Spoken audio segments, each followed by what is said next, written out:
My name is Dylan Edwards, the Director of the Moss Rehabilitation Research Institute and Director of the Human Motor Recovery Laboratory.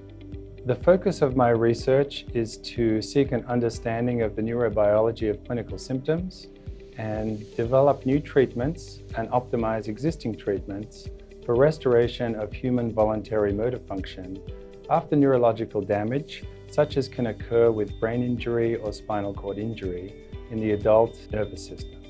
Strategies to restore motor function might include the following. The first is to identify residual pathways that exist from brain to muscle and strengthen those pathways. The second is to augment existing function through supplementary therapies. And the third is to actually restore function by repairing the neural damage. And my lab focuses on each of these approaches.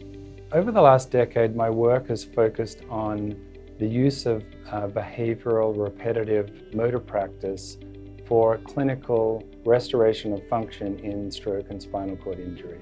And we've used the emerging technology of rehabilitation robotics.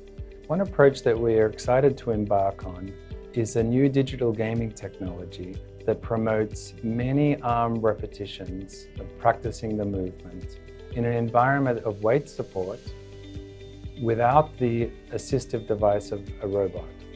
Working with my lab members and with other outstanding institute scientists at MRRI, together with external collaborators, we're excited to embark on a project in post-stroke hemiparesis using the dolphin game called MindPod to restore arm function.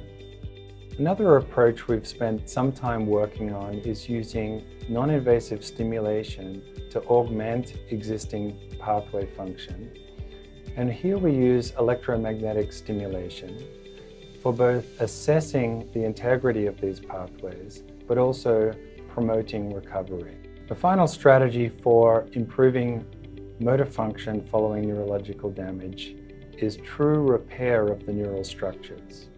We're very fortunate to have collaborators working with preclinical models of recovery, making outstanding gains and discoveries in how to promote regeneration of neural tissue.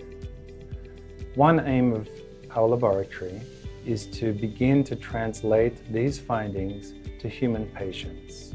The rapidly expanding field of neuroscience and the first-rate culture of translational neurorehabilitation at MRRI and Moss Rehab gives a real sense of optimism for advancing science and, most importantly, making a difference in the lives of patients.